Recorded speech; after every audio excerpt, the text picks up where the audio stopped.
The Pope and Young Club wants to welcome you as we rally together to ensure our bow hunting opportunities for today and tomorrow. You've come to the podcast that believes in preserving, protecting, and promoting the passion for bow hunting. Join us as we strive to be the voice of today's bow hunter. This is the Pope and Young Podcast.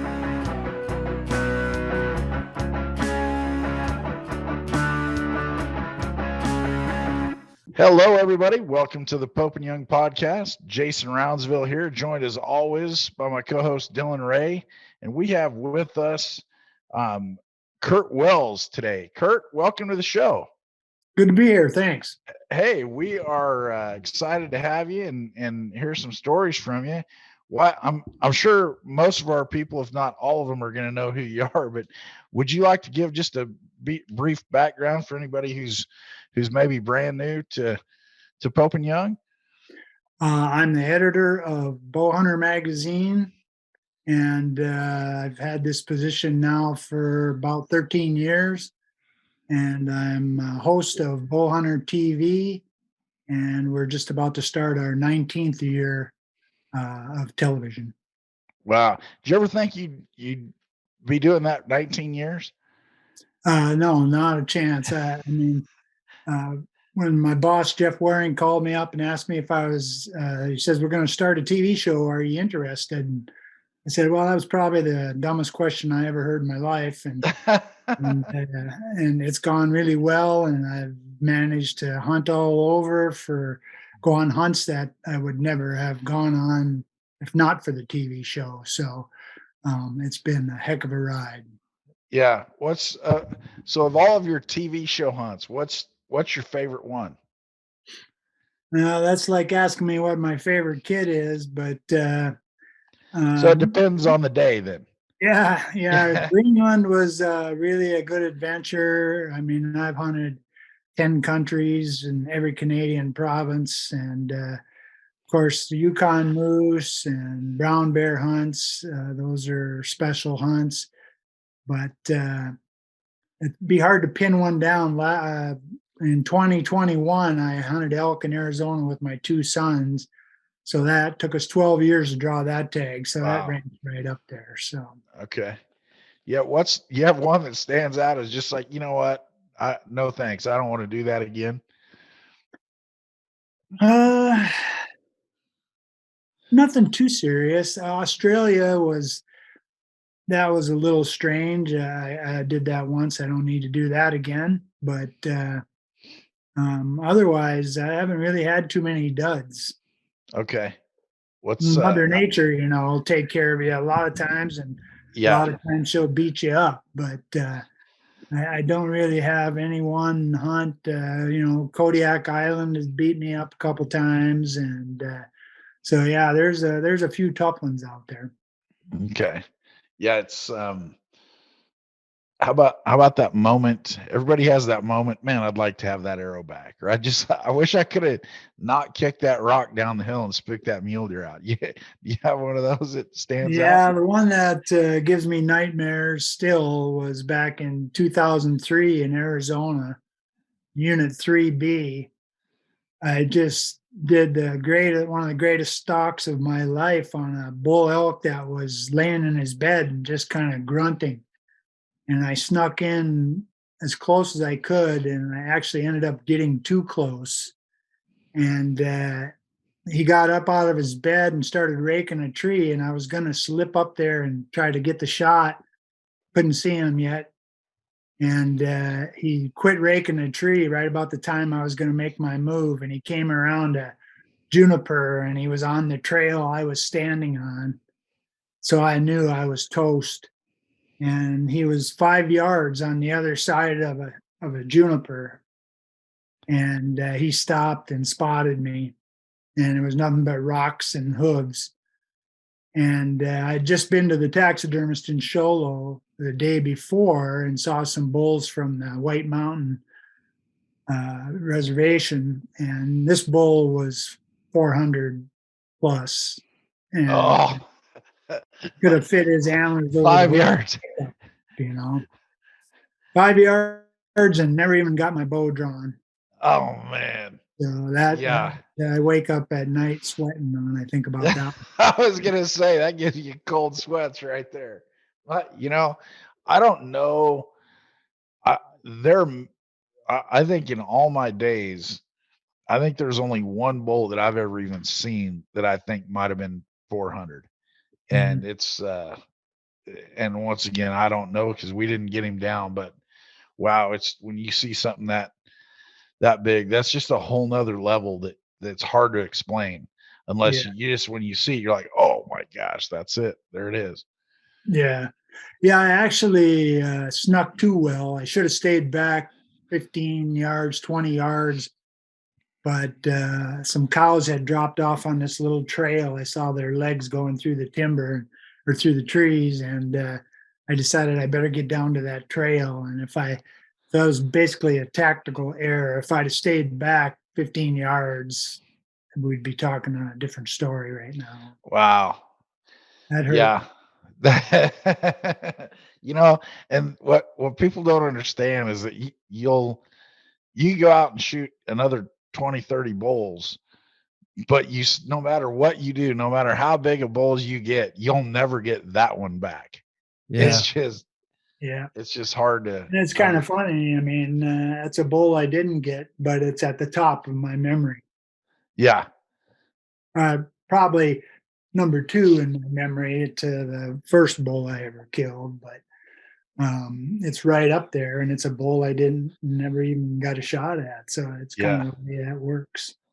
Yeah. So I had a situation like that. I was trying to decide if I was even going to bow hunt this particular year or not because I didn't have a lot of time. And um, growing up, the nice thing about bow season where I was is, rifle season was fairly short, but bow season was long and it was really early, so you could get out in the woods before everything else got going. And so I just went up and my brother and I went up looking for blacktails, and I found this really nice buck, good 4x4, clearly a Pope and Young buck. And I'm just like, I'm going to see how close I can get to that thing. And here I am, a couple weeks before the season. And now looking back, I realize, man, this was the dumbest move I could have done because I knew where this guy was, and these don't move a lot. I mean, if I'd have left him alone, I could have come back 2 weeks later and he'd have probably been in this bed. You check it 2-3 days in a row, you'd have found him.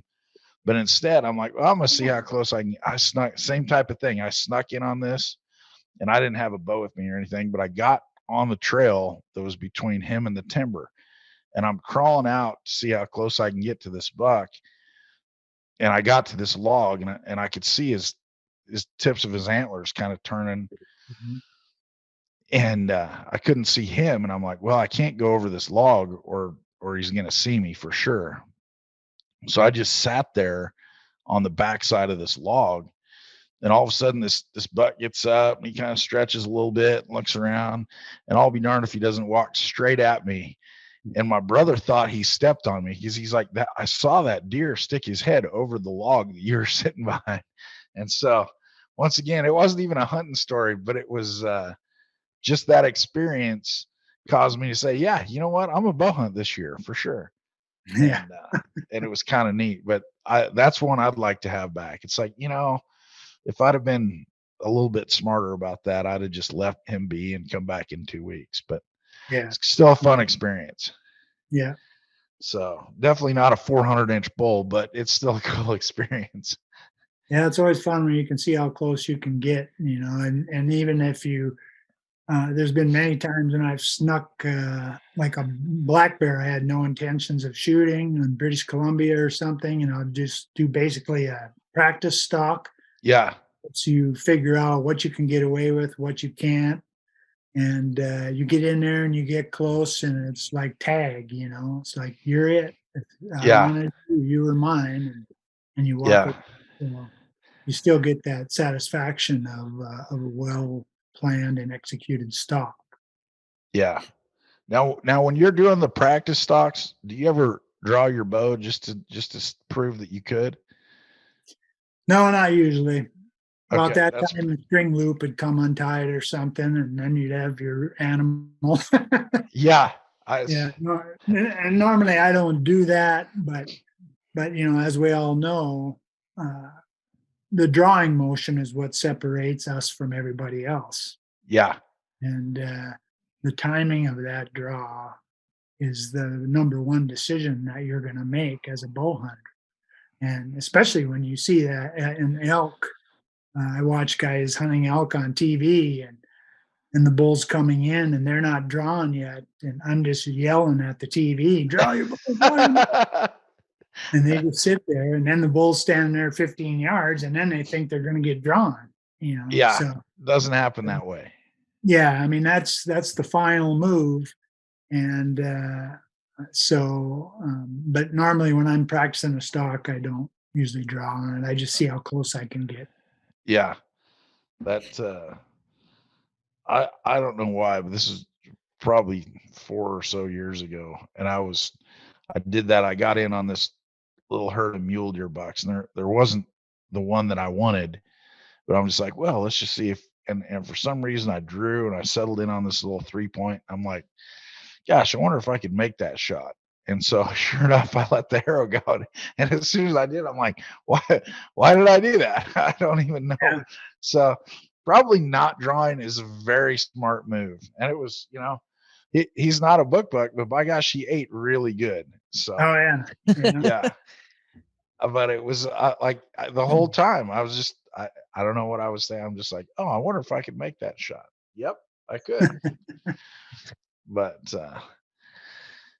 so what is on your bucket list? You've probably crossed most of them off. Is there something still out there eluding you? Well, I have not hunted sheep, and that's probably not going to happen unless I draw a tag somewhere. Yeah. I've hunted goats twice and did not come home with a goat, and but I would like to try sheep sometime, just so I can say I hunted sheep. But the odds of drawing a tag are pretty slim. And as far as the super slam, that kind of stuff, I don't have the resources for that. I have a deer slam and I have a caribou slam, which is really hard to get right now. Oh, that's yeah. And so Quebec changes their mind. That's impossible to get right now. Yeah. Yeah. And the good news out of Quebec, the last I saw, was for the first time in 25 years, the population actually went up. Oh, great. So it's a cycle that caribou go through.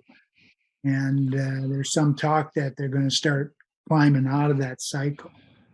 So that might take a long time because they were really down. And then there's a lot of dispute about the numbers and what the government says there are and what there actually are for numbers of caribou. But yeah, if those hunts ever come back online, they'll be really expensive at first, I'm sure. Oh, I'm sure. Yeah.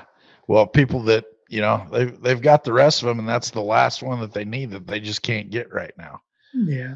So, yeah. So sheep. In the heyday, I took 2 or 3 of them, and that was back when you could take 2 apiece, and yeah. But those days are long gone. Yeah. Yeah. It's just even in the last, I've noticed talking to outfitters just for the Pope and Young, program, just over the last even 4 years, the caribou has it went from you could get a caribou for the same price range as like an elk or, a Canada moose. And then all of a sudden now it's up more in the, mountain goat type of range. It's jumped to that next price level just because there's not the opportunities that there were even 4 or 5 years ago. And I finished my slam by going on a DIY hunt in Alaska with Jeremy Eldridge from Hoyt. And that was 3 years ago. And we flew into the Noatak Preserve, which now is closed. But we flew in there and killed a couple bulls, and it was all a DIY thing. So that was a good time. So you can still do a DIY, but you got to do it in Alaska. Yeah. Yeah. And none of that stuff is easy to get to. No. Yeah. a lot of travel issues, and they've got problems in Alaska with subsistence um, regulations. I mean, they're even having issues with wanting to make sure that they have subsistence dull sheep hunting. Now that is getting a little bit on the ridiculous side there. No matter which side of the fence you're on, that's getting a little ridiculous. Nobody hunts dull sheep for subsistence. Well, Yeah, at least not with a bow. You could go pretty hungry doing that. yeah. Yeah. So anyway, I mean, there's that's a whole nother subject. Yeah. It's yeah, that whole thing. I'm not even going to say anything on that because no matter what I say, we're going to get an email. I guarantee you. Yeah, So I'm you going to stay completely. Hey, Dylan, write this Nope. down. Oh, I thought Jay you were going to tell me actually, to say something. Nope. no, I was going to say, write this down. Jay actually kept his mouth shut on a topic he should have actually kept his mouth shut on. On the So, 6th of March, 2023, Jason Roundsville showed great. yeah, We'll make a full quote about it. we will. Well, you know what? There's a press release all in itself. Executive Director of Pope and Young does not say something stupid on the podcast. Yeah. Yep. So it's we have a tendency sometimes to just comment whether people want to hear it or not. But Well, everybody's so sensitive these days. That's what drives me crazy. I mean, you can't hardly say anything and you offend people, and it's a whole political issue too. But yeah, and it's anymore. You can offend people that you can agree with them on something and still offend them. yeah, No kidding. I don't understand that. It's like, hey, we're on the same side. We're on the same team here. How can you be offended over what I'm saying when I'm literally backing you up? yeah, So yeah. I don't know about the new. Apparently, some of us aren't as enlightened as others, and I tend to fit squarely in that category. Yeah. But now, are you going to make Reno with us? Oh, absolutely. Excellent. I'll tell you what, Dylan and I were just at panel last week, and we have 36,000 net inches of skulls and antlers and horns that will be on display. Mm. Yeah. I don't know if anybody's ever had 36,000 inches of net inches on display before. Mm. And I think it's way bigger than anything we've had. I think Reno last time was our biggest ever display, and I think we had 125 animals on display. Oh yeah. I think this time we're set for 174. Oh, really? And there are some just beautiful, just amazing trophies. I mean, from all over North America. We've got stuff from Canada, from Mexico, all over the states.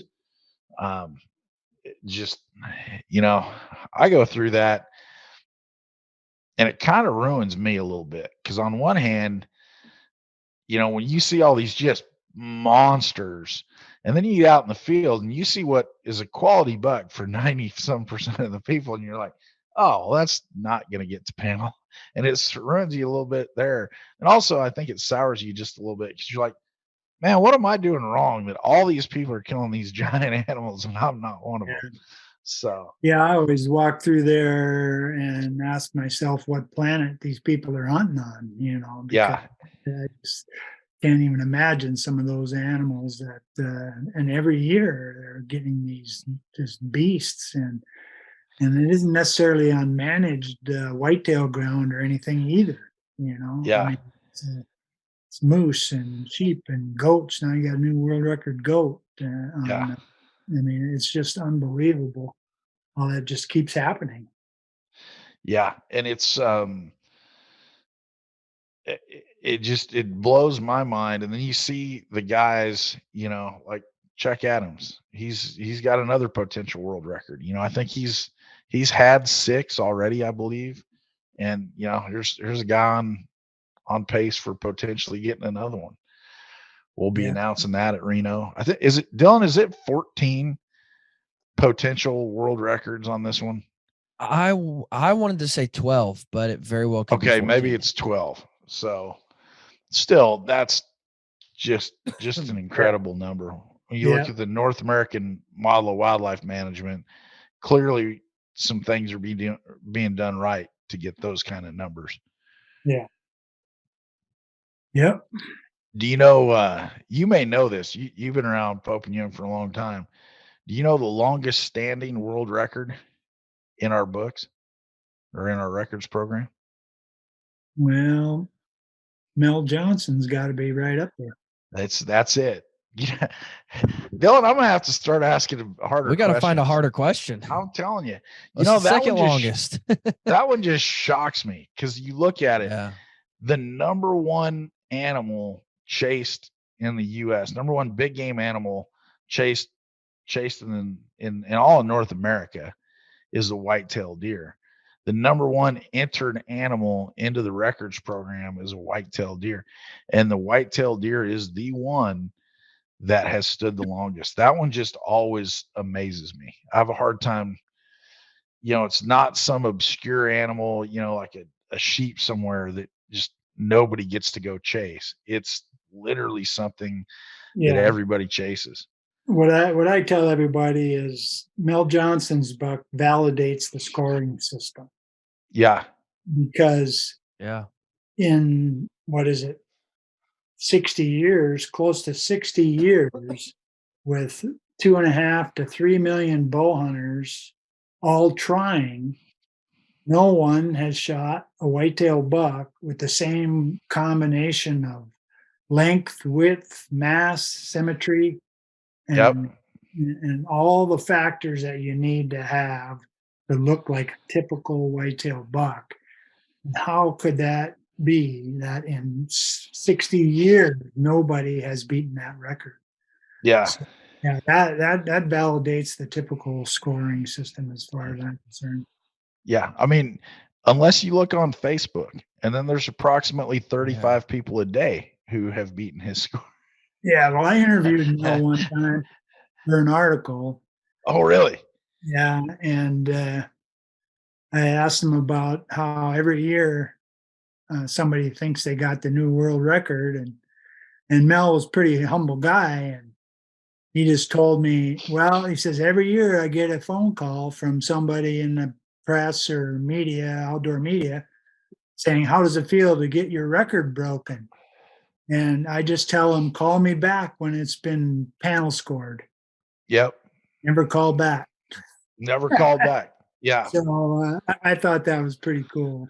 I mean, that's just the way it's gone. Someday somebody will break it, but there's been some close calls, but it will go down someday. Yeah, you would sure think. That one just blows my mind that the number one animal entered into the records program is also the longest standing world record. Just Yeah. it's Easily hard. the most popular game animal on the continent by tenfold or better. I mean, Oh yeah. not even a question, and nobody has beaten it yet. That's pretty incredible. Yeah, and it's when you talk about validating the records program, I always, because people talk to us about that all the time. We'll be at shows and, oh yeah, I don't. And it's funny because we had the Mel Johnson buck at ATA 4 years ago, I think it was. And we'd have people come up and, oh yeah, I got a couple like that. So no, you don't. No, you don't. And finally it just got to the point where I just couldn't help myself. Because people come up and I don't know how many, I'll bet 30, 40 people came up and said, oh, I got a couple like that. Like, honestly, like over and over and over. And so finally I just couldn't help it. I started messing with them. I'm like, oh, I said, you know what? I said, you ever have one of those that you just like to get back? I said, if I'd have realized exactly how good that buck was, I wouldn't have passed it and let my buddy shoot that. And people just look at you, you're like, you passed that? I'm like, no, man, that was shot before I was born. Yeah. But it's the guys that you talk about, and it's always every single time the guys are like, well, I don't, score's not really important to me. I don't need to enter my stuff. And Oh, okay. Then before they walk off, every single time, Dylan, correct me if I'm wrong here, but every single time after somebody tells us how unimportant score is to them, do they or do they not always ask what that buck scored? Yeah, every single Every time. time. Every time. Yeah. So it's not important to them, but It's, they all want to know. yeah, it's kind of like some of these internet message boards. These guys, they know everything, and I call them internet experts, and they can't admit somebody might know something more than them or done something better than them. And no matter how good you are, take Frank Noska, for example, one of the deadliest bow hunters on the planet right now. And no Oh, matter come on. how Don't swell his head up anymore. I got to see him next month, Curt. yeah, yeah. But there's always somebody out there better, you know. Yeah. So um, yeah, it doesn't pay to talk smack because it'll put you in your place someday. Yeah. And that's the one nice thing. You talk the tail of a tape measure, man. That ends any and all smack talking. Yeah. Because it's like, oh, I shot a 200-inch buck. Oh, did you? Do you have the score sheet? Yeah, it's right here. My buddy's uncle's cousin's nephew filled it out for me. Yeah. Yeah, that's what I thought. Yeah. I think another problem is outfitters. A lot of outfitters that are focused on score will tell their client that, oh, that's a 185-inch mule Yeah. deer right there. And they shoot it, and then they go home and it measures 163. 163. And then it's the measurer's fault, Yeah. Yeah. not the outfitter. It's the measurer's fault.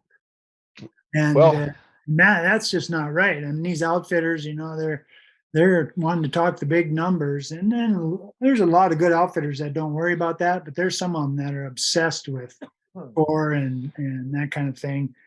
And I had one young guide tell me a mule deer was 155 inches or 175 inches. And if it was 155, it would have been lucky. yeah. But I refused I didn't stalk it. And he went back to camp and tattletaled on me to the outfitter. And sorry, man, that was not a 175-inch buck. So, I mean, you got to Right. know yourself when you go into these camps. You got to have some idea yourself so you don't, take the word of everybody that starts throwing these numbers around. And I typically walk up to an animal, except for black bears. I actually walk up to like whitetails and stuff that look better when they're on the ground than what I estimated them to be. Nice. And so that's kind of the opposite of a lot of people, but I don't get too much ground shrinkage on antlers. Bears is a different story. I get screwed by them just like everybody else. Yeah. Yeah. That's yeah, for Dylan and I, if we get any ground shrinkage, all of a sudden we're in trouble because we just shot a doe. So if you go from a fork and horn, you get ground shrinkage He's on a not fork and lying. horn, you're in trouble. You're not So, lying. yeah, it's but no, that whole thing just it's and you see it and we've got some great outfitters that we work with, and some of these guys are as honest as you could ever hope for. But there are some out there, and the hunters believe him. They're like, oh, well, he knows he's an outfitter. And I'm like, okay, well, he's also got skin in the game. It's like, if you're on a mule deer hunt, are you more likely to give a bigger tip if he's a 185 or a 165? And some people that they would do that. So an outfitter, maybe they believe it's 185, maybe they want it to be 185, and it's just not. And then the other ones that you hear that people have all this faith in are the taxidermists. They're like, oh, my taxidermist, he said it's 185. And it's like, well, your taxidermist apparently doesn't own a tape measure, because that is a 163. It's still a nice buck. There's nothing wrong. It's the same exact quality of hunt. And so we always encourage people, hey, value your hunt and value that experience on what what it was about, the whole experience, not the number does not dictate the quality of your hunt. Right. It has to look good to you, like caribou, for example, or that way too. I mean, I think Grancel Fitz and the boys, when they were coming up with the scoring system, I think they all went out and got drunk the day that they decided to do caribou, because caribou are completely different than every other animal in the way they're scored. So you just look at that and you say he's got nice bottoms and nice tops, good shovel, bez, whatever, and he looks good to me. Shoot him. And that's the only judge that matters, is if it Yeah. looks good. If you like the looks of the animal and you think he's going to look cool on the wall, there's nobody out there going to punish you because you shot something that was a little too small. So unless you're in an outfitted place where they're telling the clients 140 and under, and you're going to get fined a couple $1,000 or something. Yeah. And then you just put your client into a tight bind there, because now he's got to worry about whether a particular deer is big enough or not. And I mean, I understand the motivation behind it, so you're not killing the young 130-inch 5x5s, but it is hard on some clients. Yeah. Yeah. And it's all field judges are not equal. There are some people who are great at it, and then others who are just not.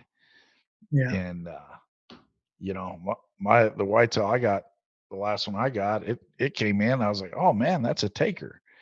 And I didn't realize until I got up to him. I mean, I'm in a tree stand in the middle of nothing. There's just not a lot of opportunity to. I didn't even have my bow in my hand, and so I had to reach over, grab my bow. Every time he went behind a bush or a tree or anything, man, I was getting as much movement in as I could. And there just wasn't. I just didn't have an opportunity to, see him like antelope, where you can see him walk in for 200 yards. And I looked and I saw him, and I'm like, man, he's good. He's got, 4 on a brow tine there. And so I thought he was a 10, which, hey, that's a taker for me. And then I got up to him, and he had a tine busted off on the far side that I just never saw. And, but I'm still happy with him. He's still going on the wall. Yeah, I've killed many a whitetail that I decided to take because of what it looked like and the character and its antlers and the situation. And then after 18 years of hunting in front of a camera, that adds another element to it too, because at some point my standards are adjusted based on how much time I have left, how many animals I'm seeing. And I've had animals that if I was on the hunt on my own, that I maybe would have passed, but they come walking over and the sun is shining and the camera's rolling and everything's beautiful. And it's like, I think I'm going to shoot this one. And, and so and then there's the whole thing of, do you shoot something on day one, even if it's really nice? And I never have subscribed to the theory of don't pass on day one what you're willing to take on the last day, because you'd never kill anything big if you went by that all the time. So my standards basically change as the hunt goes along, and based on what I'm seeing, and I'll get burned doing that once in a while. And that's the way my it goes. standards plummet come December. It's like it's like if it's moving, it's gonna die in December. Whereas like what's funny is my dad oftentimes says, he's like, dude, you sent me pictures of and videos of deer bigger than that all year long. And I'm like, yeah, but it wasn't December. Like, those got to pass because it was October, November. This one didn't. Medium size, small 4x4 in Iowa on January 6th. Last day, and shot it and a doe 5 minutes apart. And we aired the show, and I had a guy right into me chewing my hind end because I took that small buck in Iowa. And I sent him an email back, and I said, it's not up to you what I shoot. It's not your tag. It's my tag. I make that decision. It ain't up to you. And Yeah. in the situation I was in, freezer was empty. It was a rough year. I put those 2 deer in my freezer and I didn't even wince. Yeah. The time I got done with that guy, we were going back and forth, and I still get emails from him once in a while. So I think I kind of calmed him down a little bit, but don't be telling me what I should be shooting. Yeah. See, I have a sliding scale because I mean, every week Dylan and I get to talk to, some of the best bow hunters on the planet usually. And and every one of them tells you, hey, if you shoot a small one, you're never going to shoot a big one. And if you don't pass the big ones, you're never going to shoot the giant ones. And so I try to subscribe to that. So I'm like, okay, I'm holding out because, admittedly, even fairly recently for me, I was a tag puncher. I wanted to be a yep. When you're at the coffee shop or wherever, hey, did you get your buck this year? Yep. Did you get your bull? Yep. Pope and Young has changed that for me because I want to, participate. I'm hoping I get something called a panel someday. And so I have started being more selective in what I do. And it's been a mental change to go that way. Just because that's not, like you talk about, that's growing up, man. We went deer hunting to fill the freezer because otherwise you sell the beef, you eat the venison. And so it's been a change for me, and it's been a good one, and you get to see things and spend more time out there. But I have a definite sliding scale. A bull that I would absolutely pass the first day or the first couple days. Man, last weekend, there's a spike elk that I wouldn't even consider shooting all season long. Man, if it's the last day I'm hunting this year, don't test me. Jason, I also am a big proponent of telling guys, you're passing 140s on a piece of ground that's never going to produce a 190. Like you're Right. holding out for these deer that you see in books and on Instagram, but your piece of ground in southern Arkansas is never going to produce a 200-inch deer. So quit passing the 140s. Like, people, you have to have realistic expectations as what your ground, the carrying capacity of deer that your ground has. Here in Kansas, I have the chance to grow, 180-inch deer, but where I hunt with my folks in Arkansas, like I'm never going to see a 200-inch deer. So I'm not going to pass a 140 saying, well, he's not big enough, so you Right. have to understand the quality of deer where you're hunting. I mean, that's the biggest thing for me is like people want to hold out for these deer. And I'm like, but you're hunting a piece of unmanaged ground.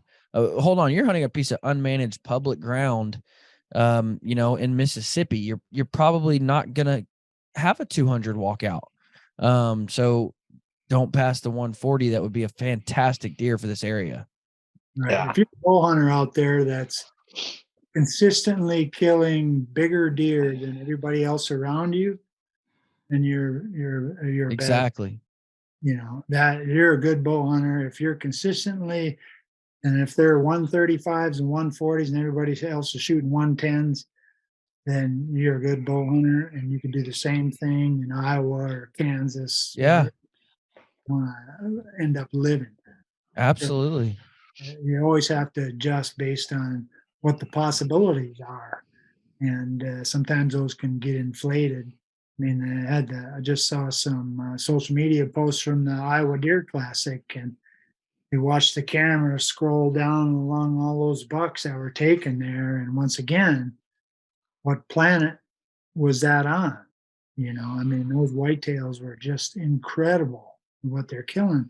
So you can't go into Georgia and figure you're going to kill a buck like that. It's just not going to happen. Absolutely.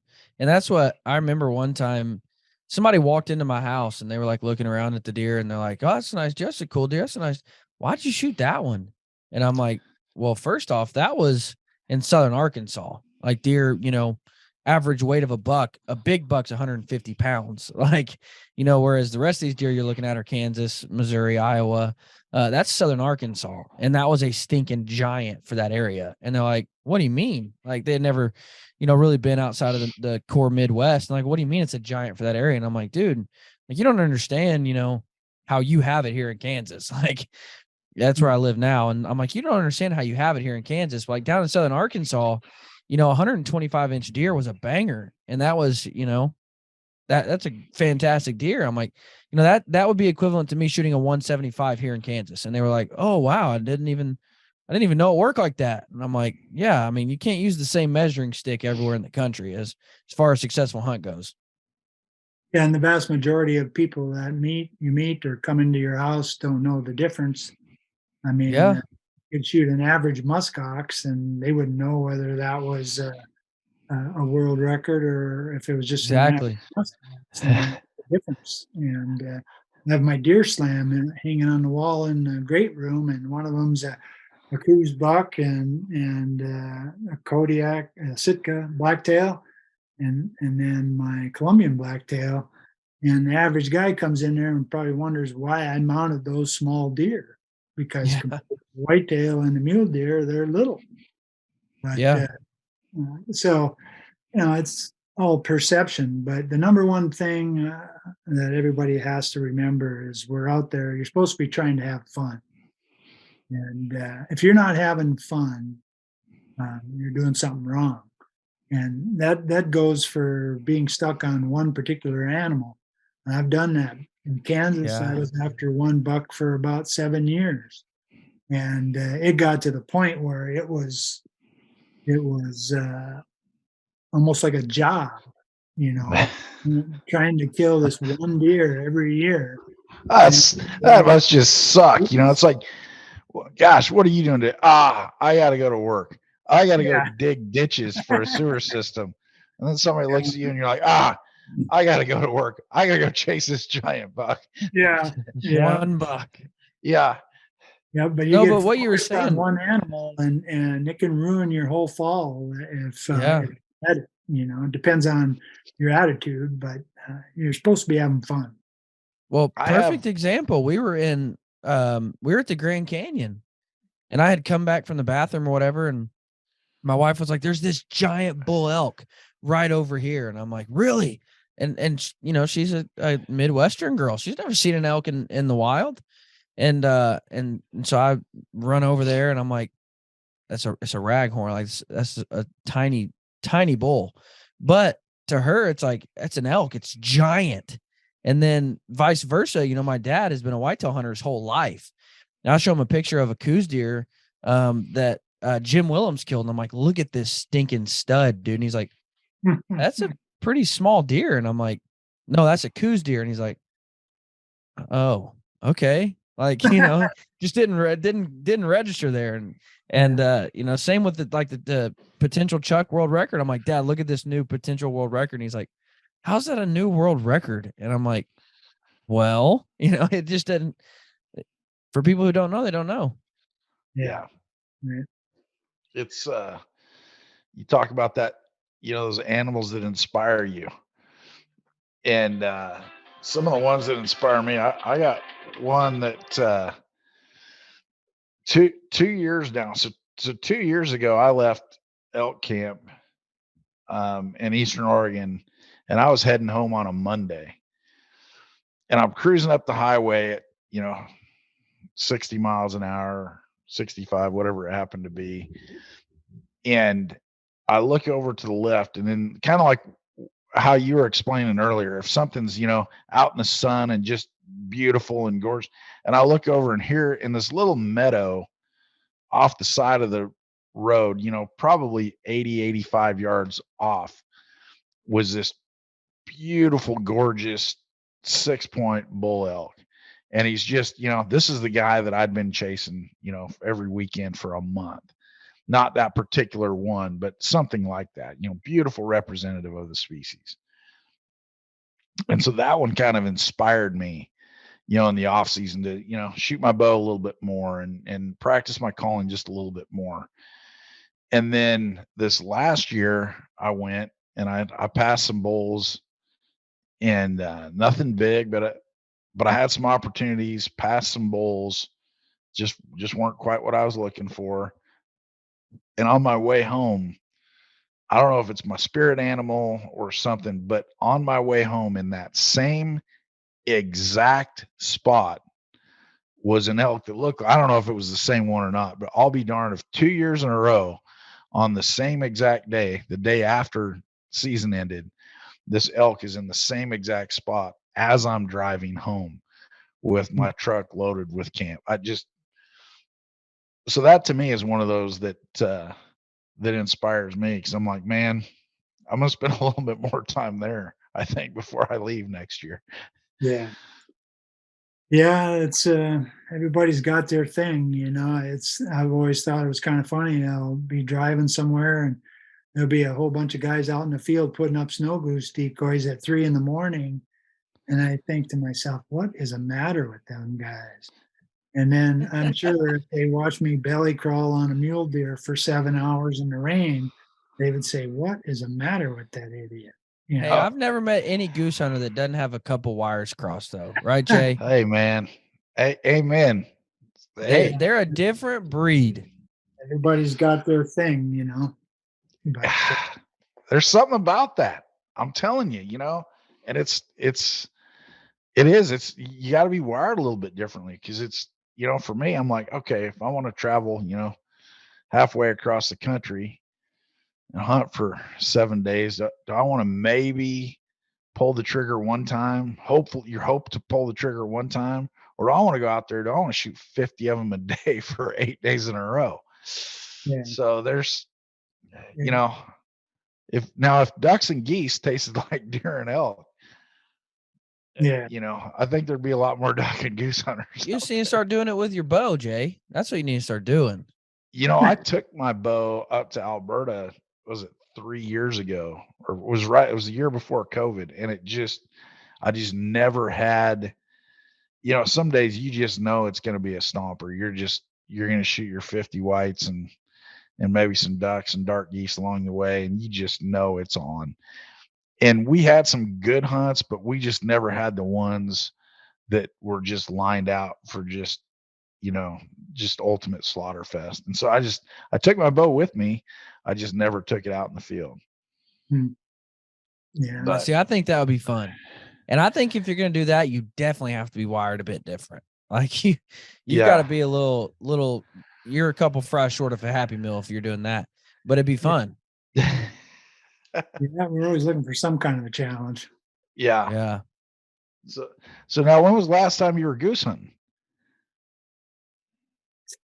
Oh man, that's been 12, 14 years ago now. Okay. My grandsons, my sons, and my oldest grandson, Carson, he's big into the geese and stuff, and he bow hunts too, but he does a lot of goose hunting and bird hunting. And there's nothing I love more than, as far as bird hunting goes, to have mallards coming into decoys and stuff. I just absolutely love that. But I'm on the road pretty much all fall and trying to be in two places at once. And if I could ever figure out how to do that, I'd really have a career. Yeah. No, it's good. I like to do it all. That's probably one of the worst things, is that they all fall in the same time period. So you're like, Right. oh, well, the summer gets here, and it's a nice thing is you can on the West, you get started early. I mean, we have seasons start in the middle of August. And so we're diving in August, and about the time we're finished up with everything, then the Midwest starts off, and they start doing their whitetail stuff and kicks into the rut. But you've got that, your duck and goose seasons are going. Out here we've got steelhead fishing and everything else, so you just can't do it all. That's my problem. That's my problem with turkey hunters. They talk like it's the greatest thing on planet Earth. And I'm like, yeah, but you throw that in the middle of the fall.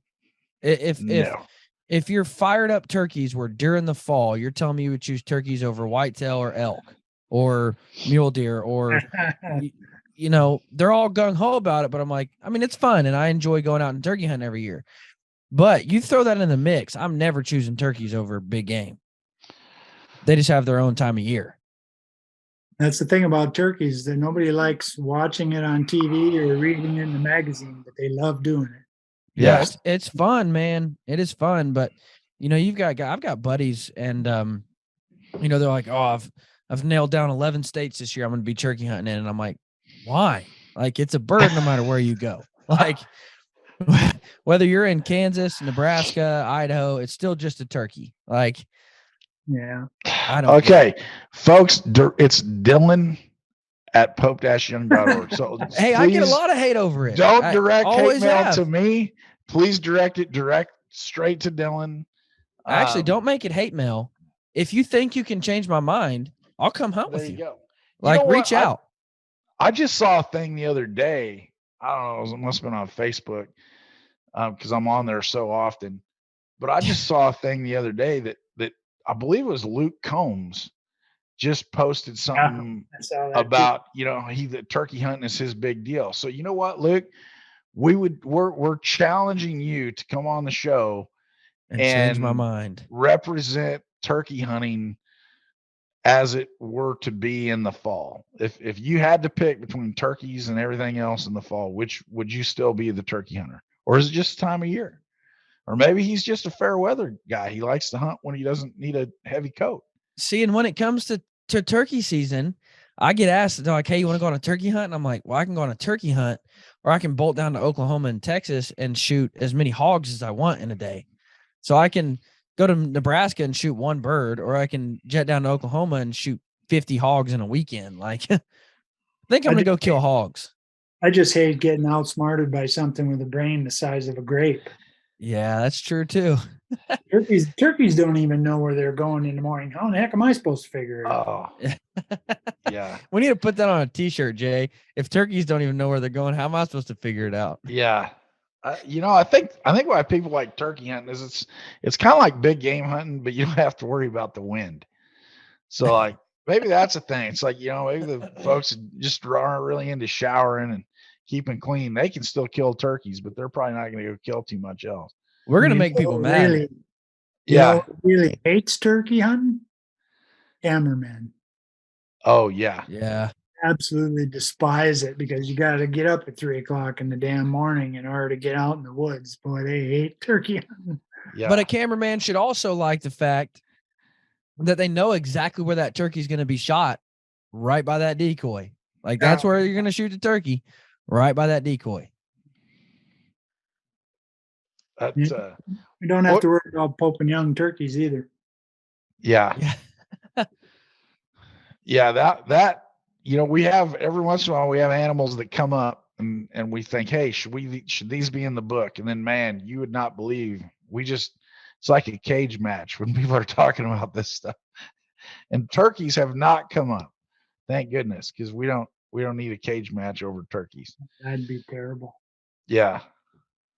Trying to measure them. Yeah.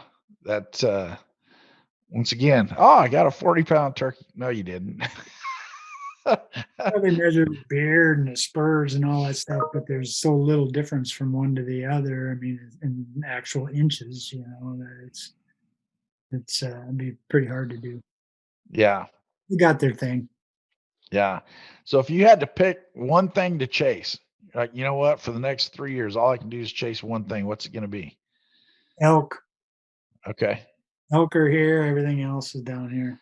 All right. Now, where do you live at? Where's Minnesota. home? Okay.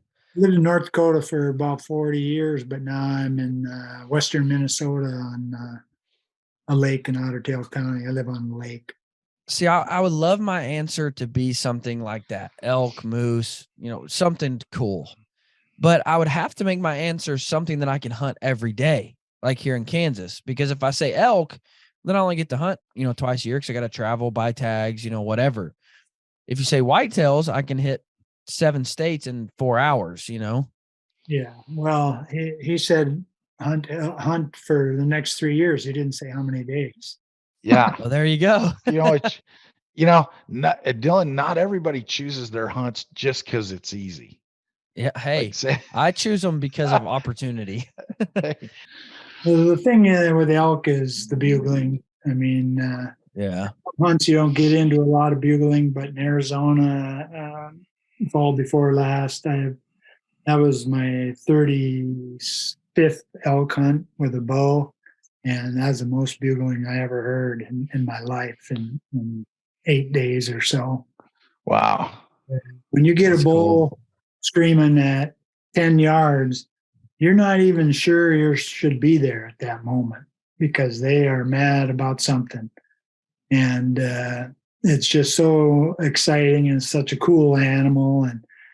And this fall, I'm going to be hunting Roosevelt elk with Larry D. Jones and in Oregon. So I'm really looking forward to that. And I maybe try to sneak another elk hunt in between there. So I've made 37, 38 bow hunts for elk. So I'm Nice. pretty well addicted to that. That's my neck of the woods. I grew up in Roosevelt, or kind of right on the edge. If I went west, that was Roosevelt. If I went east, that was Rockies, and same thing with blacktails. In a couple of weeks, I'm going to Argentina for red stag and possibly black buck and buffalo. And I killed a red stag in New Zealand. I went down there just to see how they compared to elk. And they're cool, and the roar is cool, but not as cool as a bull elk. Yeah. You know, they're just not the same animal. They don't respond to the call as well, but they are a cool animal, and I'm going to have a blast in Argentina because there's no elk down there. So Yeah, that's great. go with what's available. Yeah. So here's a question we've got to ask, because leading up to convention, we've got the biggest convention raffle that we've had in Pope and Young history. And so I don't know if you've got your tickets yet. If not, I think we've got some left, but we're going to ask everybody. You have your choice of these 4 hunts. And we're going to give one. Somebody's going to win one on what is the 15th in Reno at convention. You do not have to be present to win, but secretly, selfishly, I guess we're hoping somebody's there, because I would imagine somebody's going to go crazy if we read their name. So choice number 1, you have Yukon Moose bow hunt. And I think it's a 10-day hunt with Don Lind. Choice number 2 is Mountain Goat Brown Bear combo with Peter Barella. Choice number 3 is jumping across the pond to South Africa for lion, Cape buffalo, sable, crocodile, and lioness. And that's with Mott Schweer. Huge package they put together for us. Option 4 is with Rainy Pass Lodge, Steve and Denise Perrins, wonderful friends of ours. And it is a doll sheep, brown bear, caribou, black bear combo. Which one of those 4 would you take? Steve Perrins, number 1, Don Lind, number 2. All right, there you go. That I'll tell you what, there's not a bad hunt on that list. No. They're all like somebody's bucket list hunt. Yeah. And Don Lind, he's the guy that broke my moose curse. I killed a bull with him a few years back, and he runs a great operation. He's just a heck of a good dude. Yeah. So that's we're excited about that. We're gonna make somebody's decade when we announce that winner, and then we're gonna break somebody's heart because they're gonna have to choose and let 3 of those hunts go. It's gonna be interesting. So yeah. I still don't know which one. I bounce back and forth between the Rainy Pass, just because parents are just amazing people, and I've heard so much about it. And you talk to people who have been there, Jack Frost, and there's just nothing that they don't have to say that. I mean, it's just all positive, and with a lot of them, with Peter and Don as well. But the other one is that Africa hunt. There's just some of those animals are just not, for me, those are just not attainable. I don't see myself going in and with a big stack of cash and dropping money on a lion hunt at the show. But man, if you could win it, there's just, I don't know, the potential there, the possibilities are kind of neat. So you're drawing 4 winners then? We're just drawing one. Oh, just one. Yep, Oh. just one winner. So somebody has to choose between those 4. Oh. Although Dallas Smith just he just threw the gauntlet down on last week's podcast, and he says that coming up, he wants to see us do a similar raffle where we have 4 winners. And I'm like, I'm willing to do that. We just couldn't cap the number of tickets where we did. They're only $100 tickets, and we limited it to 1,500. So you've got pretty good odds of drawing it for something like that. So yeah, that's not bad at all.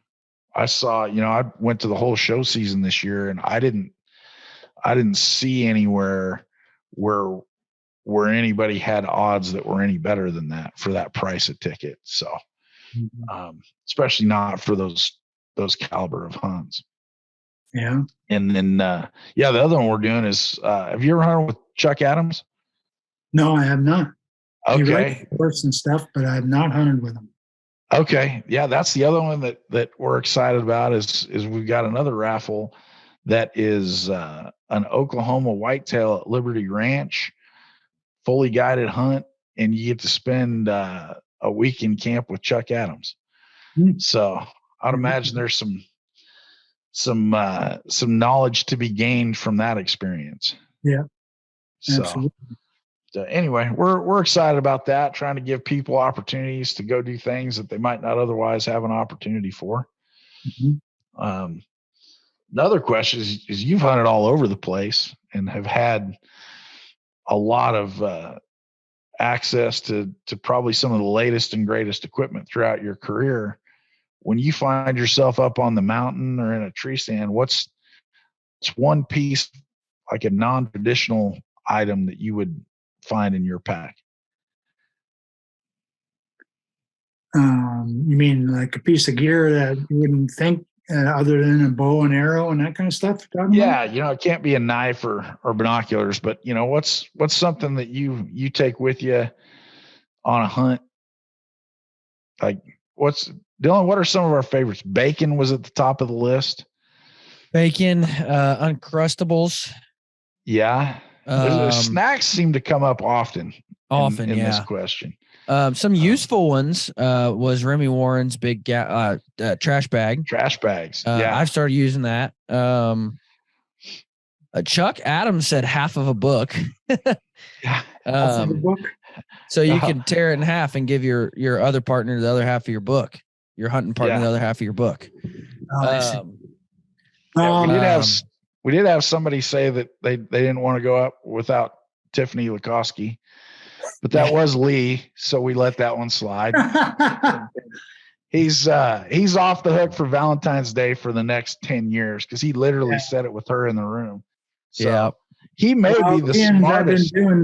Since I've been doing this for 40 plus years, I think one of the most useful and indispensable items, small type items that have come out in the last couple decades, is high quality LED headlamp. Okay. Because in the old days, I can remember gutting a bull elk with a mini mag sticking out of my mouth and trying to gut an elk because all we had was little flashlights.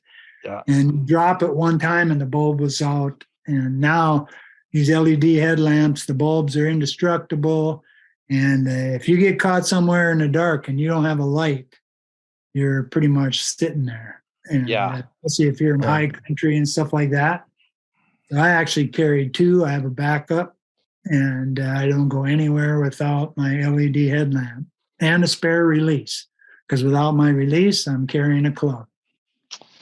I actually had pictures this year, guy from Alaska. Duke, if you're listening, shout out to you.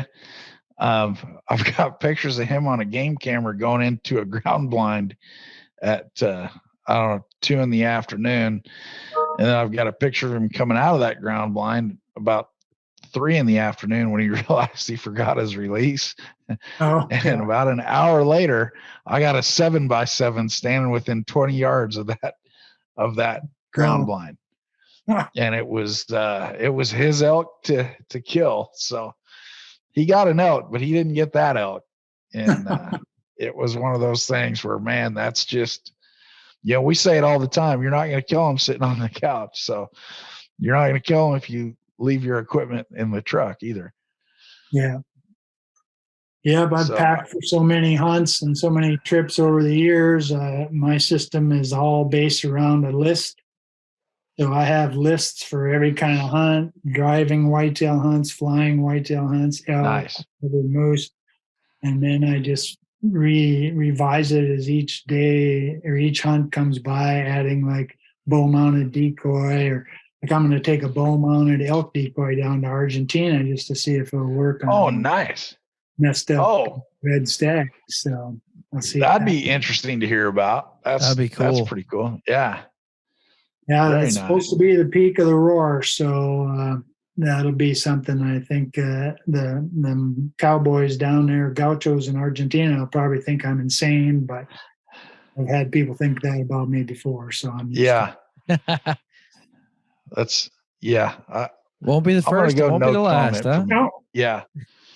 I've had a couple cameramen quit on me because I crawled in the rain too long or laid in the grass too long. And their motivation is different. Yeah.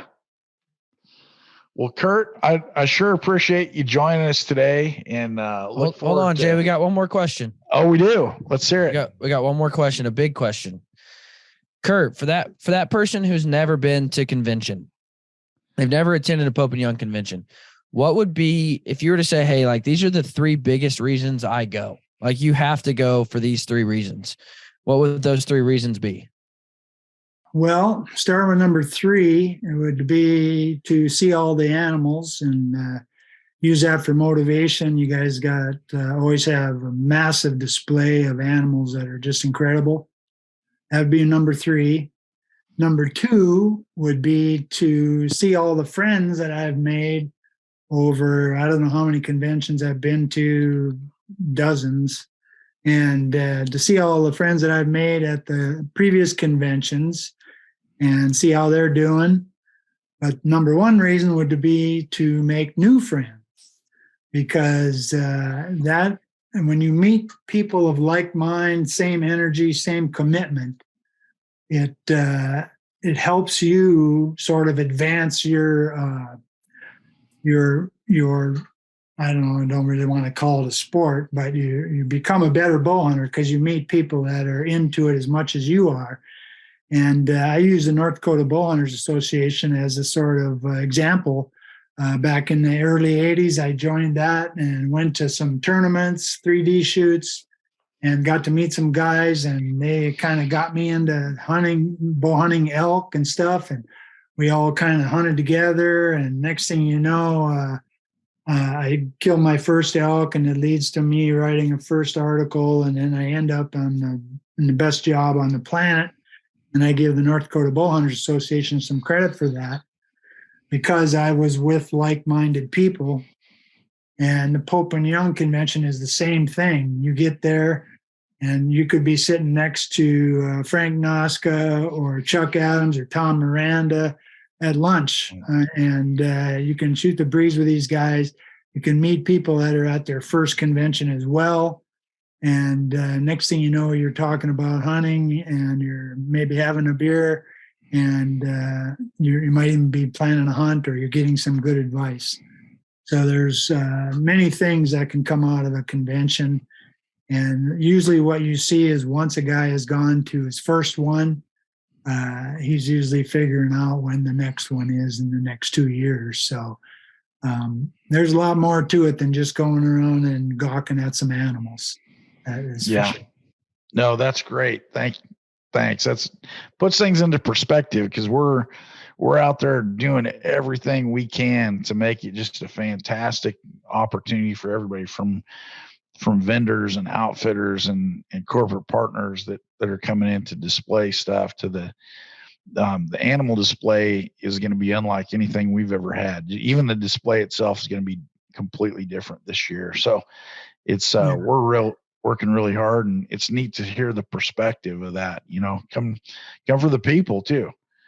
Yeah, and as a bow, whether you hunt bow with a bow or you hunt geese or whatever you do, if you're into it that serious, you need to be looking for ways to give back. And the Pope and Young Club is the place to do that for the bow hunter. I mean, there is no other place other than your state organizations, and you should be a member of those too. But the Pope and Young Club, it's like Ducks Unlimited or, the NWTF. If you're serious enough about it, you should be looking for ways to not only get better, but give back. And Pope and Young Club is one way to do that. And a lot of people think it's just a record-keeping organization, but we all know that it's so much more than that. And you have to go and discover that for yourself. And the Pope and Young Convention is the best place to do that. No, that's great. Thanks, Curt. We're like I said, we're working hard to make it a great show, and the people there, like you mentioned, once you've been once, you're ready for the next one because it's just a neat opportunity. And plus that, I'll be speaking at the Friday luncheon. So there's one more reason to come. There's one more reason, and we sure appreciate it. So, well, hey, you have a great trip to Argentina. Can't wait to hear those stories when we all get to Reno here coming up shortly. All right. I'll be there. Right. Thanks, Curt. See you, Jason and Dylan.